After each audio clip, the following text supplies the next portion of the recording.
السلام علیکم ورحمۃ اللہ وبرکاتہ۔ بسم اللہ الرحمن الرحیم، نحمدہ ونصلی ونسلم علی رسولہ الکریم، اما بعد۔ آپ کے سامنے فہم نماز کورس کے تقریباً 4 اسباق آ گئے تھے، اور نماز کی شرائط اور نماز کے ارکان کا تذکرہ بھی آپ کے سامنے ہو گیا تھا۔ اس کے بعد اگلا مرحلہ ہے نماز کے اوقات کا، کہ نماز کے کون کون سے اوقات ہیں اور کون سی نماز کون سے وقت میں ادا کی جائے گی، وہ مکروہ اوقات کون سے ہیں جن میں کوئی بھی نماز پڑھنا منع ہے، وہ 2 مکروہ اوقات کون سے ہیں کہ جن میں نفل نماز پڑھنا منع ہے۔ تو اس کا تذکرہ آج انشاءاللہ آپ کے سامنے ہوگا، اس کے بعد آگے بڑھیں گے۔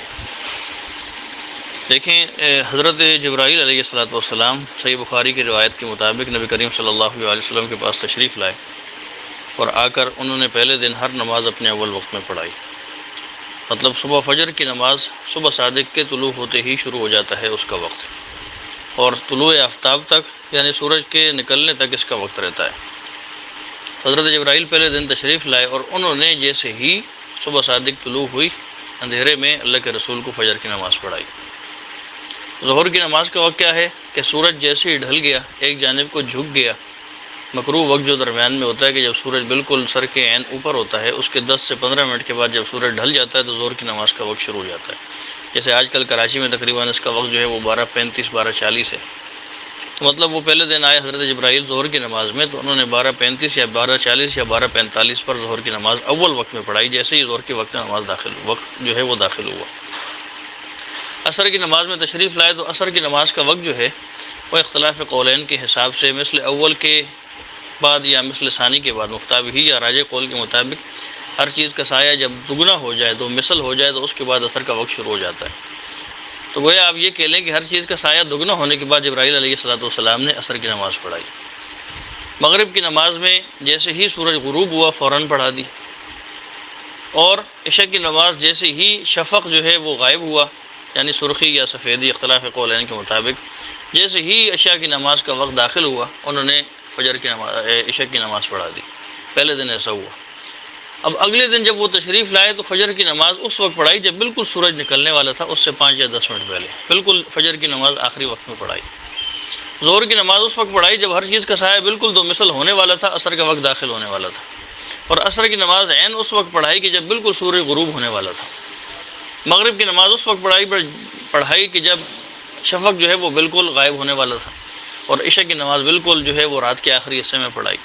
تو دوسرے دن ہر نماز آخری وقت میں پڑھانے کے بعد اللہ کے رسول کو ارشاد فرمایا کہ اللہ کے رسول، آپ کی امت کی نمازوں کے اوقات ان دونوں اوقات کے درمیان میں ہیں، یعنی فجر کا وقت صبح صادق طلوع ہونے کے بعد سے شروع ہو کر سورج جو ہے وہ طلوع ہونے تک ہے، اس کے درمیان آپ کی امت فجر کی نماز پڑھے گی۔ ظہر کی نماز کا وقت سورج کے ڈھل جانے کے بعد شروع ہوتا ہے، اور ہر چیز کا سایہ دو مثل ہونے تک جو ہے وہ رہتا ہے، اس کے درمیان آپ کی امت جو ہے وہ ظہر کی نماز ادا کرے گی۔ عصر کی نماز کا وقت ہر چیز کا سایہ دو مثل ہو جانے کے بعد شروع ہوتا ہے، اور سورج کے غروب ہونے تک باقی رہتا ہے۔ آپ کی امت عصر کی نماز ان دونوں اوقات کے درمیان میں ادا کرے گی۔ مغرب کی نماز کا وقت سورج کے غروب ہوتے ہی شروع ہو جاتا ہے، اور شفق ابیض یا شفق احمر کے غائب ہونے تک رہتا ہے۔ آپ کی امت اپنی مغرب کی نماز ان اوقات کے درمیان میں ادا کرے گی۔ عشاء کی نماز جو ہے وہ شفق کے غائب ہوتے ہی شروع ہو جاتا ہے اس کا وقت، اور یہ رات کے آخری حصے تک یعنی صبح صادق کے طلوع ہونے سے پہلے تک رہتا ہے۔ آپ کی امت عشاء کی نماز ان دونوں اوقات کے درمیان میں پڑھے گی۔ تو یہ نمازوں کے اوقات ہیں۔ باقی افضل اور غیر افضل کا جو ہے وہ مسئلہ آتا رہتا ہے کہ ہمارے ہاں فجر کی نماز میں افضل یہ ہے کہ وہ بالکل آخری وقت میں پڑھی جائے کہ جب اندھیرا نہ ہو، روشنی چھا جائے۔ اسی طریقے سے ظہر کی نماز جو ہے وہ گرمیوں کے اندر اس کو ٹھنڈا کر کے پڑھنا ہمارے نزدیک جو ہے وہ بہتر ہے، اور عصر کی نماز جو ہے اس کو بھی ٹھنڈا کر کے پڑھا جائے گا۔ مغرب کی نماز جو ہے وہ اول وقت میں پڑھی جائے گی، اور عشاء کی نماز ہمارے ہاں جیسے ہی وقت جو ہے وہ داخل ہو جائے تو اس کے کچھ جو ہے وہ منٹوں کے بعد، آدھے گھنٹے بعد جو ہے وہ پڑھی جائے گی۔ باقی نمازوں کے اوقات یہی ہیں۔ اگر اس میں کسی نے کوئی بھی نماز وقت داخل ہونے سے پہلے پڑھی، اس کی وہ نماز ادا نہیں ہوگی۔ 3 اوقات ایسے ہیں جن میں نماز پڑھنا مکروہ ہے۔ نمبر 1 سورج نکلنے کے وقت، نمبر 2 سورج کے غروب ہونے کے وقت، اور نمبر 3 زوال کے وقت۔ جب سورج بالکل نکل رہا ہو تو اس وقت اللہ کے رسول نے نماز پڑھنے سے منع فرمایا۔ اللہ کے رسول فرماتے ہیں کہ سورج جو ہے وہ شیطان کے 2 سینگوں کے درمیان طلوع ہوتا ہے، لہٰذا اس وقت تم کوئی سجدہ نہ کرو۔ سجدہ مطلب یہ ہے کہ اگر کوئی آدمی کرے گا تو ایسے جیسے شیطان کے سامنے سجدہ کر رہا ہے۔ اسی طریقے سے جب سورج غروب ہو رہا ہوتا ہے تو اس وقت بھی شریعت نے نماز پڑھنے سے منع کیا ہے، اور اسی طریقے سے جب سورج بالکل سر کے اوپر ہو، بالکل سر کے اوپر ہو، اس وقت بھی شریعت نے نماز پڑھنے سے منع کیا ہے۔ سورج غروب ہونے کا وقت بھی تقریباً 10 منٹ ہے، سورج طلوع ہونے کا وقت بھی 10 منٹ ہے، اور زوال کا وقت بھی تقریباً 10 منٹ ہے کم سے کم۔ بعض علماء 15 منٹ کا کہتے ہیں، اور فضائل اعمال میں شیخ الحدیث مولانا زکریا رحمۃ اللہ علیہ نے 20 منٹ لکھا ہے، تو احتیاطاً 20 منٹ کہہ لیں کہ جب سورج صبح کے وقت نکل رہا ہو تو اس وقت 20 منٹ تک نماز نہیں پڑھنی چاہیے۔ آج کل تو نمازوں کے نقشے بھی موجود ہیں، گھڑیاں بھی موجود ہیں، جن کے اندر یہ معلوم ہوتا رہتا ہے کہ مکروہ وقت جو ہے وہ شروع ہو چکا ہے اور اب مکروہ وقت ختم ہو چکا ہے۔ تو اس وقت کوئی بھی نماز چاہے فرض ہو یا نفل ہو، قضا ہو یا جو بھی ہو، نہیں پڑھنی چاہیے، نہیں پڑھی جا سکتی۔ اسی طریقے سے جب سورج بالکل سر کے اوپر ہو، زوال کا وقت ہو، اس میں بھی 10 سے 15 منٹ تک نماز نہیں پڑھی جا سکتی۔ جب سورج ڈھل جائے، زوال کا وقت ختم ہو جائے تو اس کے بعد ظہر کا جب وقت شروع ہو جائے تو پھر آپ پڑھ سکتی ہیں۔ اسی طریقے سے سورج جو ہے وہ غروب ہونے کے وقت بھی کوئی نماز نہیں پڑھی جا سکتی۔ اس دن عصر کی نماز اگر رہ چکی ہو، الا عصر یوم ہی کی جو استثناء ہے یہ خود حدیث کے اندر موجود ہے کہ اللہ کے رسول نے جو ہے یہ بات ارشاد فرمائی کہ اس دن عصر کی نماز اگر رہ چکی ہو، بالکل وقت آخری ہو جائے، سورج غروب ہو رہا ہو، اس وقت آپ عصر کی نماز اسی دن کی پڑھ سکتے ہیں، چاہے آپ کی نماز کے دوران ہی مغرب کی اذان ہو جائے، سورج غروب ہو جائے، پھر بھی وہ نماز درست ہو جائے گی۔ باقی یہ بات یاد رکھنے کی ہے کہ مغرب سے تقریباً 10 سے 15 منٹ کا جو پہلے کا وقت ہے، اس وقت بھی اگر کوئی نماز پڑھی جائے تو وہ ادائے کامل نہیں ہوتی، ادائے ناقص ہوتی ہے، اس کا ثواب اس طرح نہیں ہوتا جس طرح اس سے پہلے والے وقت میں پڑھنے کا ہوتا ہے۔ تو 3 اوقات جو ہے وہ مکروہ اوقات ہیں جن میں کوئی بھی نماز نہیں پڑھ سکتے: سورج طلوع ہوتے وقت، زوال کے وقت، اور سورج کے غروب ہوتے وقت۔ فجر کی نماز کے بعد اور اسی طریقے سے عصر کی نماز کے بعد، یہ 2 مکروہ اوقات ایسے ہیں کہ جن میں قضا نمازیں پڑھ سکتے ہیں، نفل نماز نہیں پڑھ سکتے۔ فجر کے فرائض کے بعد سے لے کے سورج کے طلوع ہونے تک، مکروہ وقت کے ختم ہونے تک کسی قسم کا کوئی نفل نہیں پڑھ سکتے، قضا نماز پڑھ سکتے ہیں، لیکن وہ بھی اپنے گھر میں لوگوں کے سامنے نہیں۔ عصر کی نماز سے لے کے مغرب کی نماز تک آپ کوئی نفل نماز نہیں پڑھ سکتے، قضا نماز پڑھ سکتے ہیں لیکن لوگوں کے سامنے نہ پڑھیں، تنہائی میں۔ باقی عصر کی نماز کے بعد اگر کوئی تلاوت کر رہا ہو، درمیان میں سجدہ تلاوت آ جائے تو سجدہ تلاوت آپ کر سکتے ہیں، کوئی حرج نہیں۔ یہ بات بھی یاد رکھنے کی ہے کہ صبح صادق کے طلوع ہونے کے بعد تحیۃ الوضو یا تحیۃ المسجد نہیں پڑھی جا سکتی۔ اس میں جو 2 سنت ہیں فجر سے پہلے کی، اسی میں تحیۃ الوضو، تحیۃ المسجد جو ہے اس کا ثواب مل جائے گا۔ ہاں، عصر کی نماز کے فرائض سے پہلے اگر آپ نے وضو کیا ہے، ابھی تک فرض نہیں پڑے، اس سے پہلے آپ تحیۃ الوضو یا تحیۃ المسجد پڑھتی ہیں تو وہ جائز ہے۔ لیکن صبح فجر میں یہ یاد رکھنے کی بات ہے کہ صبح صادق کے طلوع ہونے کے بعد سورج کے طلوع ہونے تک آپ کوئی نفل نماز نہیں پڑھ سکتی، تحیۃ الوضو یا تحیۃ المسجد بھی پڑھنا جائز نہیں۔ باقی فجر کے بعد آپ قضا نماز پڑھ سکتی ہیں بشرطے کہ مکروہ وقت نہ ہو، عصر کے بعد بھی قضا نمازیں پڑھی جا سکتی ہیں۔ تو یہ جو ہے وہ نمازوں کے اوقات کے متعلق جو ہے وہ کچھ تفصیل تھی، اس میں مکروہ اوقات بھی آپ کے سامنے بیان ہوئے۔ باقی اب آ جائیں تکبیر تحریمہ اور تکبیرات انتقال کی طرف۔ نماز کے اندر جو ہے وہ ہم داخل ہو جاتے ہیں اور نماز میں جو کچھ پڑھا جاتا ہے اس کا ترجمہ بھی ساتھ ساتھ کرتے چلے جائیں گے، اور ان میں جو اہم مسائل ہیں وہ بھی انشاءاللہ آپ کے سامنے بیان ہوتے چلے جائیں گے۔ دیکھیں، سب سے پہلے ہے تکبیر تحریمہ۔ تکبیر تحریمہ کا مطلب کیا ہے کہ آپ جو ہے اپنے ہاتھ دونوں جو ہے وہ کانوں تک اٹھائیں جس طریقے سے مرد اٹھاتے ہیں، اور عورتیں جو ہیں وہ صرف اپنے کندھوں تک ہاتھ اٹھائیں۔ عورتیں اپنے سینے تک یا اپنے کندھے تک ہاتھ اٹھائیں گی، اس طریقے سے اٹھائیں گی کہ ہاتھوں کی ہتھیلیاں قبلے کی جانب ہوں، اور تکبیر کے لیے دونوں ہاتھ دوپٹے سے اسکاف سے باہر نہیں نکالیں گے۔ تکبیر کہتے وقت سر نیچے کی طرف جھکا ہوا نہ ہو، قبلے کی جانب نظر ہو۔ ہاتھ اٹھانے کے بعد جب آپ نے کندھے تک یا سینے تک ہاتھ اٹھائے، آپ کہیں اللہ اکبر، ہاتھ باندھنے سے پہلے اللہ اکبر مکمل ہو جائے۔ یہ طریقہ سب سے افضل ہے۔ مردوں کا طریقہ تو یہ ہے نا کہ وہ اپنے کانوں کی لو تک ہاتھ اٹھائیں گے۔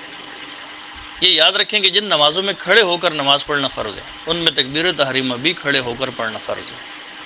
کسی نے رکوع میں جاتے ہوئے تکبیر تحریمہ کہی، بعض اوقات لوگ امام کے پیچھے جلدی رکعت میں شامل ہونے کے لیے یہ کوشش کرتے ہیں کہ رکوع جو ہے وہ ہمیں مل جائے، تو وہ تکبیر تحریمہ جو ہے وہ کھڑے ہو کر کہنے کی بجائے رکوع میں ہی جاتے جاتے کہہ دیتے ہیں، اس طرح تکبیر تحریمہ ادا نہیں ہوتی، اپنے مردوں کو یہ مسئلہ بتائیں۔ اسی طریقے سے اللہ اکبر کہتے وقت اللہ اکبر نہیں کہنا، اور اسی طریقے سے اللہ اکبر، نہ با کو لمبا کر رہے ہیں نہ ہی لفظ اللہ کے الف کو لمبا کرنا ہے۔ اگر آپ نے کہا اللہ اکبر تو اس کا مطلب تو یہ ہے کہ کیا اللہ بڑا ہے؟ آپ سوال کر رہی ہیں کسی سے، بغیر جو ہے وہ بغیر مد کے آپ نے کہنا ہے اللہ اکبر۔ اللہ اکبر میں تکبیر تحریمہ میں کوئی مد نہیں، اللہ اکبر اس طرح بھی نہیں پڑھنا، مختصر سا اللہ اکبر۔ یہ یاد رکھیں کہ تکبیر تحریمہ جو ہے وہ دل میں نہیں کہی جا سکتی، تکبیر تحریمہ کے لیے آپ کی زبان کا ہلنا ضروری ہے، اور کم از کم اتنی آواز نکالیں جس کو آپ خود جو ہے وہ سن سکیں مخارج سے، اللہ اکبر۔ تو یہ جو ہے وہ تکبیر تحریمہ ہے۔ اللہ اکبر کا مطلب کیا ہے؟ اللہ سب سے بڑا ہے، اور اس کی حکمت جو ہے وہ کل آپ کے سامنے بیان ہو چکی تھی کہ اللہ اکبر بار بار نماز میں جو ہے وہ کیوں کہا جاتا ہے، تاکہ اللہ رب العزت کی عظمت، اس کی رفعت، اس کے جو ہے وہ جاہ و جلال کا اظہار ہو، اور اپنی جو ہے وہ قسم پرسی، اپنی عاجزی، اپنی ذلت، اس کا جو ہے وہ اظہار ہو، اللہ تعالیٰ کی معبودیت اور اپنی عبودیت کا اظہار ہو۔ ہاتھ کیوں کھڑے کرتے ہیں؟ اس کی حکمت بھی آپ کے سامنے بیان ہو چکی ہے کہ باری تعالیٰ میرا رخ پورا کا پورا تیری طرف، دنیا جو ہے اب میں نے اپنے پس پوش ڈال دی ہے، میں آپ کا غلام، آپ کا تابع دار۔ اس کے بعد ہاتھ باندھے جاتے ہیں، مرد جو ہے وہ اپنی ناف کے نیچے ہاتھ باندھتے ہیں، اس طریقے سے باندھتے ہیں کہ مرد جو ہے وہ اپنا جو بایاں ہاتھ ہے اس کی کلائی کو پکڑ لیتا ہے اپنی چھوٹی انگلی سے اور انگوٹھے سے، اور 3 انگلی جو ہے وہ بالکل سامنے رکھتا ہے۔ عورت جو ہے اس کے لیے ہاتھ باندھنے کا طریقہ کیا ہے کہ عورت جو ہے وہ اپنے سینے پر ہاتھ باندھے گی، اور اس طریقے سے دائیں ہاتھ کی ہتھیلی بائیں ہاتھ کی ہتھیلی کی پشت کے اوپر آ جائے گی، یعنی پہلے رکھیں گی سینے کے اوپر بایاں ہاتھ، اور اس کے اوپر جو ہے پھر دایاں ہاتھ رکھ دیں گے، تو جو بائیں ہاتھ کی پشت ہے اس کے اوپر دائیں ہاتھ کی ہتھیلی آ جائے گی۔ یہ جو ہے وہ عورتوں کے ہاتھ باندھنے کا جو ہے وہ طریقہ ہے کہ عورتیں جو ہیں وہ سینے کے اوپر اپنے دونوں ہاتھ باندھیں گے۔ اب جو ہے وہ آپ نے ہاتھ باندھ لیے، ہاتھ باندھنے کے بعد سب سے پہلے کیا پڑھ جاتا ہے؟ سبحانک اللہم و بحمدک و تبارک اسمک و تعالی جدک و لا الہ غیرک۔ یعنی آپ اگر نماز امام کے پیچھے پڑھ رہی ہیں تب بھی، اور اسی طریقے سے اگر آپ اپنے گھر میں نماز پڑھ رہی ہیں تب بھی، آپ نے دونوں حالتوں میں ثنا تو جو ہے وہ پڑھنی ہے۔ امام کے پیچھے تو اس صورت میں پڑھنی ہے جب تک امام نے قرات نہ شروع کی ہو۔ بالفرض اگر آپ امام کے ساتھ نماز میں شامل ہوئی اور امام صاحب قرات شروع کر چکے ہیں تو پھر ثنا نہیں پڑھنی، پھر خاموش ہو جانا ہے۔ بہرحال یہ الگ مسئلہ ہے جس کا آپ کے ساتھ آپ کو اتنا واسطہ نہیں پڑتا۔ تو ثنا جو ہے ثنا پڑھی جاتی ہے سبحانکا، اے باری تعالیٰ تیری ذات پاک ہے، اللہم اے اللہ، و بحمدکا آپ ہی تعریف کے لائق ہیں، و تبارک اسمکا آپ کا نام بابرکت ہے، و تعالی جدکا آپ کی بزرگی بلند و برتر ہے، ولا الہ غیرک آپ کے سوا کوئی معبود و مسجود نہیں۔ سبحانک اللہم اے اللہ تیری ذات ہر عیب سے پاک ہے، و بحمدکا ساری تعریفیں تیرے لیے ہیں، و تبارک اسمکا تیرا نام بابرکت ہے، و تعالی جدکا تیری بزرگی بلند و بالا ہے، ولا الہ غیرک تیرے سوا کوئی بھی معبود و مسجود نہیں۔ وہ ہے کہ بندہ جو ہے وہ یہ کہنا چاہتا ہے کہ یہ باری تعالیٰ میں تیری عبادت اس لیے کر رہا ہوں کہ تو ہر عیب سے پاک ہے، تیری عبادت اس لیے کر رہا ہوں کیونکہ تو ہی تعریف کے لائق ہے، حمد و ثنا کے لائق صرف تو ہی ہے۔ میں تیرا نام بھی اس لیے لیتا ہوں کیونکہ تیرا نام برکتیں پیدا کرتا ہے، میں ان برکتوں کو محتاج ہوں، اور میں تیرا ذکر اس لیے کرتا ہوں کیونکہ تیری شان بھی سب سے اونچی، سب سے بلند و بالا ہے۔ اس لیے یہ ساری چیزیں اس لیے کہ میں یہ جانتا ہوں کہ تیرے سوا کوئی معبود و مسجود نہیں ہے، تیرے سوا کوئی اور در نہیں ہے کہ جس در کے اوپر جو ہے آدمی اپنی جبین نیاز جھکا سکے۔ تو گویا کہ بندہ جو ہے وہ نماز شروع کرنے کے بعد سب سے پہلے اللہ رب العزت کی ہر قسم کی جو صفات ہیں، چاہے صفات تعریفیہ ہوں، صفات تنزیہیہ ہوں، صفات سلبیہ ہوں، صفات ثبوتیہ ہوں، سب کو جو ہے وہ ذکر کرتا ہے۔ صفات سلبیہ کا مطلب یعنی اللہ تعالیٰ کی وہ صفات کہ جس کی وجہ سے جن صفات سے اس کی ہر عیب کی نفی ہوتی ہو۔ صفات ثبوتیہ کا مطلب وہ صفات کہ جن سے اللہ تعالیٰ کی صفات، اللہ تعالیٰ کی تعریف ثابت ہوتی ہو۔ تو سبحانک اللہم کے اندر صفات سلبیہ، و بحمدکا و تبارک اسمکا اس کے اندر صفات ثبوتیہ، ولا الہ غیرک کے اندر صفات سلبیہ بھی ہیں، صفات ثبوتیہ بھی۔ صفات سلبیہ کہ تیرے علاوہ کوئی معبود نہیں ہے، صفات ثبوتیہ کہ تو ہی الہ ہے۔ تو بندہ اپنی عاجزی کا اظہار کر کے گویا کہ اپنی نماز اللہ تعالیٰ کی تعریف اور حمد و ثنا کے ساتھ جو ہے وہ شروع کر رہا ہے۔ یہ ثنا جو ہے، یہ ثنا پڑھنا سنت موقدہ ہے، بغیر کسی عذر کے یہ ثنا جو ہے وہ چھوڑنا درست نہیں۔ جب آپ نے ثنا پڑھ لی تو اس کے بعد اگلی چیز کیا ہے؟ اگلی چیز ہے سورہ فاتحہ کی قرأت۔ سورہ فاتحہ کی قرأت، اب نماز کے اندر جو فرض مقدار کی قرأت تھی وہ اس سے پہلے بھی آپ کے سامنے بیان ہو چکی کہ یا تو ایک بڑی آیت یا 3 چھوٹی آیات کا پڑھنا فرض ہے، اور فرض قرأت کا جو ادنی درجہ ہے وہ تقریباً 30 حروف ہیں، اور فرض قرأت کو ادا کرتے وقت زبان کو، ہونٹوں کو حرکت دینا ضروری ہے، اسی کو قرأت کہا جاتا ہے۔ بلکہ قرأت کرنے والا اتنی قرأت کرے، چاہے مرد ہو یا عورت، کہ خود جو ہے وہ سن سکیں، آپ کو خود محسوس ہو کہ آپ کا ہر حرف جو ہے وہ اپنے مخرج سے نکل رہا ہے، صفت کے مطابق نکل رہا ہے۔ دل ہی دل کے اندر بعض لوگوں کو نماز کے اندر قرأت کرنے کی عادت ہوتی ہے، یاد رکھیں ایسے لوگوں کی نماز نہیں ہوتی۔ زبان کو حرکت دینا ضروری ہے۔ قرأت کس کو کہا جاتا ہے؟ کہ جب آپ کی قرأت کرتے وقت زبان حرکت میں آ رہی ہو، آپ کے ہونٹ حرکت میں آ رہے ہیں، تب قرأت سمجھی جائے گی۔ اگر ہونٹ نہیں ہل رہے، زبان بھی نہیں ہل رہی، تو قرأت ہی نہیں ہے۔ جب قرأت نہیں ہے تو نماز نہیں ہے، کیونکہ قرأت تو فرض ہے، آپ کے سامنے بیان ہو چکا ہے کل، قرأت نماز کے ارکان میں سے ہے۔ تو قرأت جو ہے وہ اس کی کتنی مقدار، یا 1 آیت بڑی، یا 3 چھوٹی آیات، یا 30 حروف، اور ان کی ادائیگی کے وقت زبان کو جو ہے وہ مستقل طور پر حرکت دینا۔ تو یہ جو ہے وہ قرأت تو فرض ہے۔ باقی سورہ فاتحہ کیا ہے؟ سورہ فاتحہ جو ہے یہ نماز کی تو ہر قرأت میں جو ہے وہ قرأت فرض ہے۔ فرض نمازوں کی اگر 4 رکعتیں ہیں تو پہلی 2 رکعتوں میں قرأت فرض ہے، اگر 2 ہی رکعتیں ہیں تو دونوں میں قرأت فرض ہے۔ وطر، سنت اور نفل نمازیں، ان کی ہر رکعت میں قرأت فرض ہے۔ وطر 3 رکعتوں میں قرأت فرض، سنت اگر 4 رکعتیں ہیں تو 4 میں فرض، نفل نمازیں اگر 4 رکعتیں ہیں تو 4 کی ہر رکعت میں قرأت فرض۔ یعنی فرض کے علاوہ باقی ہر نماز کی ہر رکعت میں سورہ فاتحہ بھی پڑھنی ہے اور اس کے ساتھ سورت بھی ملانی ہے۔ یہ جو ہے وہ قرأت کے متعلق آپ کی یاد رکھنے کی چیزیں ہیں۔ تو آپ نے جو ہے وہ سورہ فاتحہ ثنا کے بعد جو ہے وہ پڑھ لی ہے۔ سب سے پہلے تعوذ اور تسمیہ پڑھنا ہے، اعوذ باللہ من الشیطان الرجیم، یعنی میں اللہ رب العزت کی پناہ چاہتی ہوں شیطان مردود سے۔ سب سے پہلے انسان شیطان سے پناہ چاہتا ہے تاکہ شیطان ہماری نماز کے اندر خلل نہ ڈال سکے۔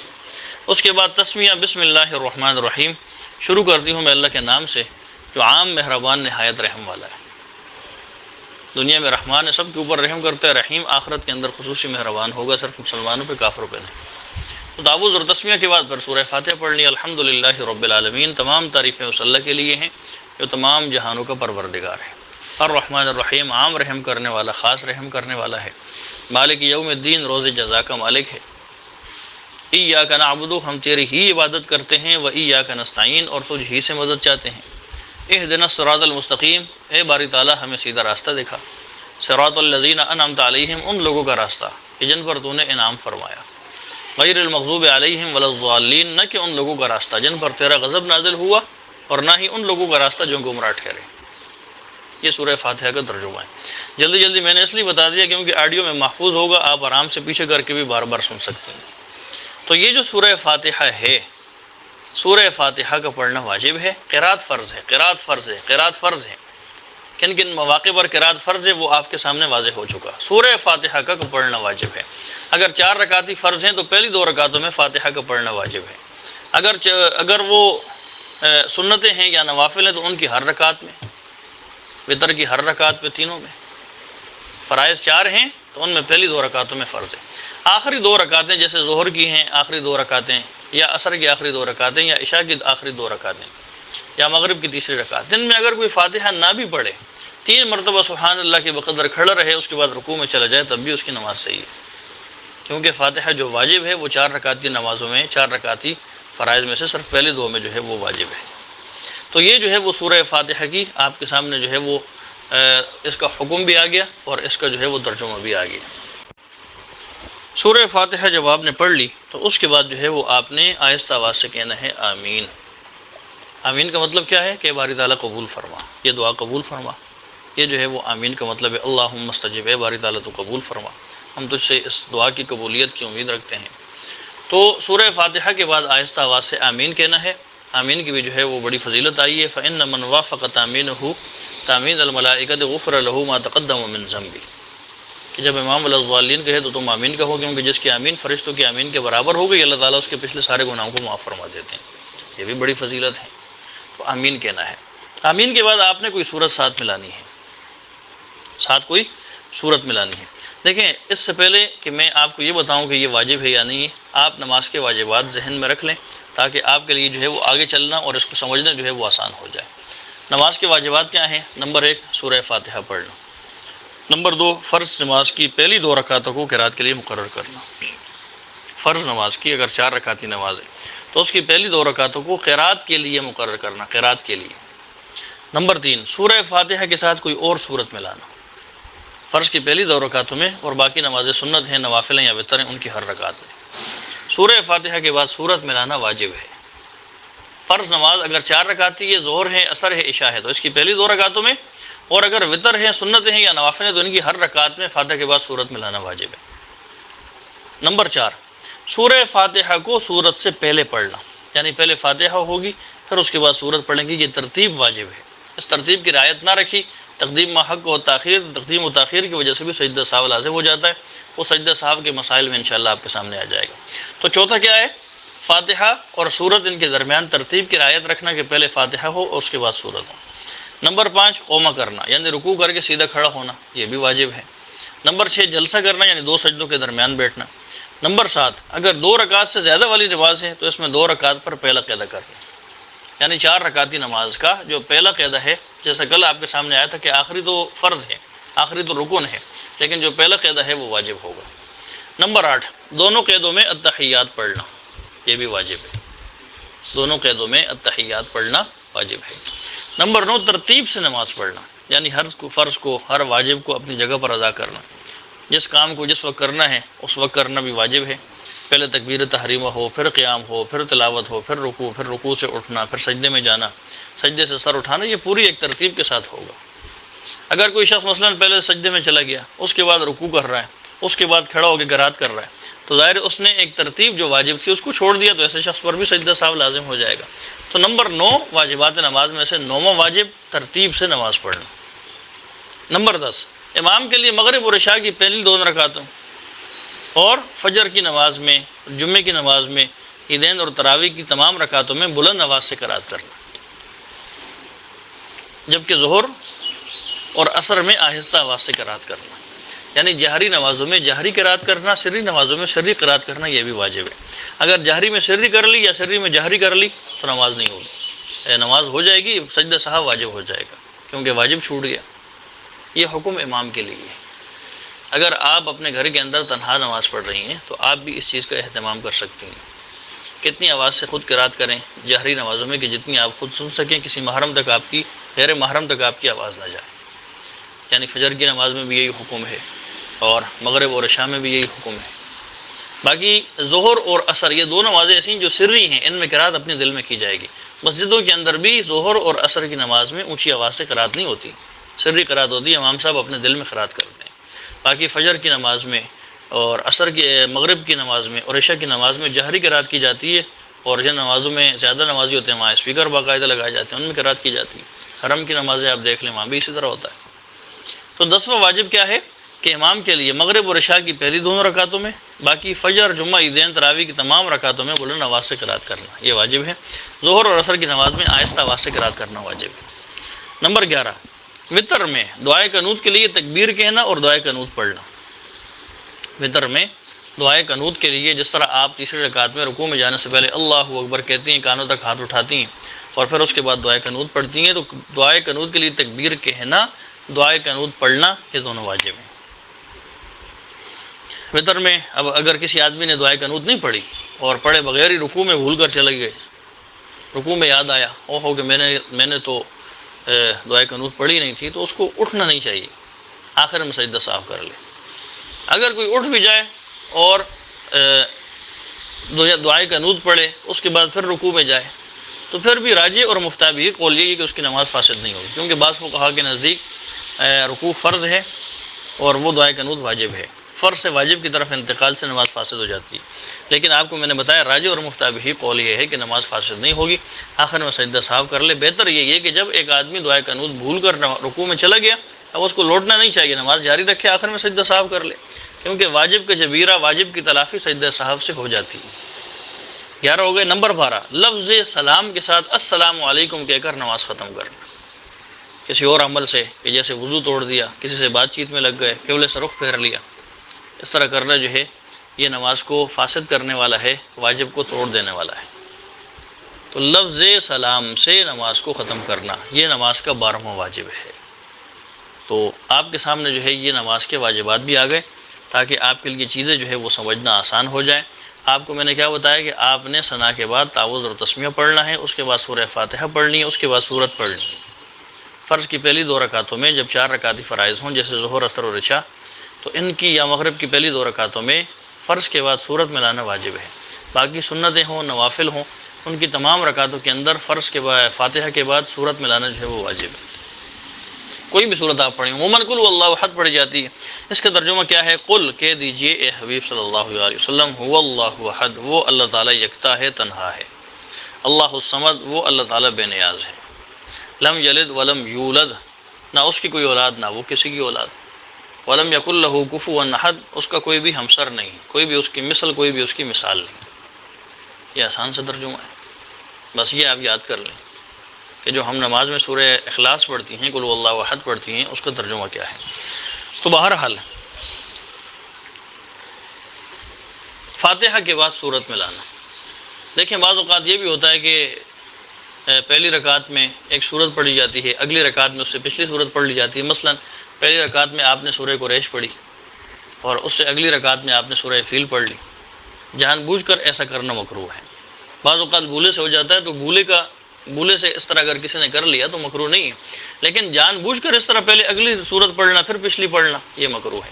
ایک اور چیز کہ ایک صورت آپ نے پڑھی، جیسے آپ نے سورہ فیل پڑھی، اگلی رکعت میں آپ نے سورہ قریش کی بجائے آگے سورہ معون پڑھ دی، تو درمیان میں جان بوجھ کر ایک صورت چھوڑنا بھی مکروہ ہے۔ بھولے سے اگر ہو جائے تو پھر تو کراہت بھی نہیں ہے، لیکن اس طریقے سے چھوڑ دینا، درمیان میں ایک صورت کو اگلی صورت جو ہے وہ پڑھ لینا، یہ جو ہے وہ مکروہ ہوگا۔ تو جس طریقے سے آخری رکعت میں وتر میں قنوت پڑھے بغیر رکوع میں چلے جاتے ہیں، بعض اوقات ایسا بھی ہوتا ہے کہ آدمی فاتحہ پڑھنے کے بعد سورت ملائے بغیر ہی رکوع میں چلا جاتا ہے۔ تو اگر اس طرح جو ہے وہ کوئی رکوع میں چلا گیا اور رکوع میں جا کر یاد آیا کہ اوہو سورت تو پڑھی نہیں ہے، تو اس کا بھی وہی حکم ہے کہ لوٹنا نہیں چاہیے، نماز جاری رکھے، دوبارہ کھڑا نہ ہو، آخر میں جو ہے پھر سجدہ سہو کر لے، کیونکہ سورت ملانا واجب تھا، کوئی ضروری نہیں تھا، فرض نہیں ہے کہ اس کے چھوڑنے سے نمازی نہ ہو۔ اگر کوئی لوٹ آئے اور پھر جو ہے وہ سورت پڑھے اور پھر جو ہے وہ رکوع میں جائے، تب بھی جیسے وہ راج قول تھا وتر کے بارے میں مفتابہی قول تھا، یہاں بھی وہی مفتابہی قول ہے۔ آخر میں جب اس نے سجدہ سہو کر لیا، نماز مکمل کر لی، تو تب بھی اس کی نماز جو ہے وہ ہو جائے گی۔ تو اب جو ہے وہ آپ سورت پڑھ چکے، اب اللہ اکبر کہہ کر رکوع میں جائیں گے۔ اللہ اکبر، اللہ سب سے بڑا ہے۔ دیکھیں یہ جو تکبیرات انتقال ہیں، تکبیرات انتقال جس طریقے سے آپ جو ہے وہ رکوع میں جاتے وقت یا تکبیرت تحریمہ کے وقت کہتی ہیں اللہ اکبر، یا رکوع میں جاتے وقت کہتی ہیں اللہ اکبر، یا رکوع سے اٹھنے کے بعد کہتی ہیں سمیع اللہ لمن حمدہ، پھر سجدے میں جانے کے لیے کہتی ہیں اللہ اکبر، سجدے سے سر اٹھا کے اللہ اکبر، پھر سجدے میں جانے کے لیے اللہ اکبر، پھر دوسری رکعت کے لیے کھڑے ہوتے وقت اللہ اکبر، ان کو تکبیرات انتقال کہتے ہیں۔ یہ تکبیرات انتقال سنت ہیں۔ اگر کوئی شخص جو ہے وہ اللہ اکبر کی بجائے اللہ اکبر جو ہے وہ اس نے بجائے کیا کہا ہی نہیں، اور اللہ اکبر کہے بغیر رکوع میں چلی گئی، تب بھی ٹھیک ہے، نہ یہ واجب ہے نہ ہی یہ فرض ہے، یہ صرف سنت ہے۔ بہرحال اہتمام تو کرنا چاہیے، کیونکہ سنتوں کا اہتمام ہی اصل ہے۔ صحابہ کے ہاں یہ دیکھا جاتا تھا کہ یہ چیز سنت ہے تو اس کو سنت سمجھ کر کیا جاتا تھا۔ ہمارے ہاں یہ دیکھا جاتا ہے کہ یہ سنت ہے تو سنت سمجھ کر چھوڑ دی جاتی ہے، کہ ضروری تھوڑی۔ اس چیز کا خیال رکھنا چاہیے کہ سنتوں کا ہم نے اہتمام کرنا ہے۔ اگر کوئی بھولے سے چلا گیا، بھول چوک الگ چیز ہے، رفع عن امتی الخطأ والنسیان، اللہ کے رسول نے فرمایا کہ میری امت سے خطا اور نسیان، بھول چوک معاف ہے۔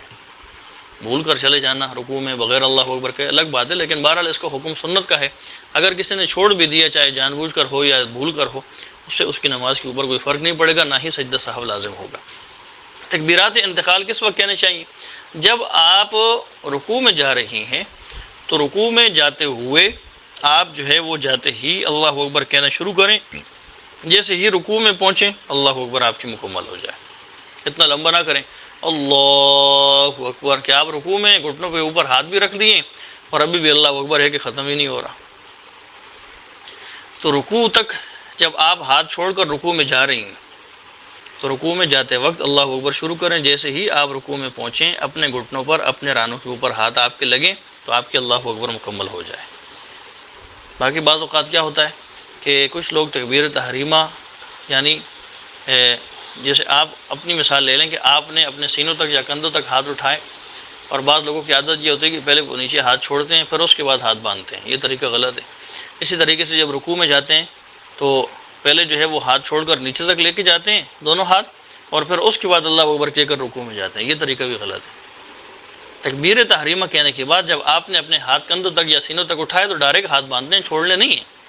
اسی طریقے سے جب آپ کی قرات مکمل ہو گئی، فاتحہ یا سورت اس کے ساتھ آپ نے پڑھ لی، کوئی 2-3 آیات پڑھ لی، آپ نے رکوع میں جانا ہے تو ہاتھ چھوڑے بغیر ڈائریکٹ رکوع میں جانا ہے، ہاتھ کھول کر آپ کے ہاتھ سیدھا جو ہے رکوع میں آپ کے رانوں تک آپ کی گھٹنوں تک لگیں۔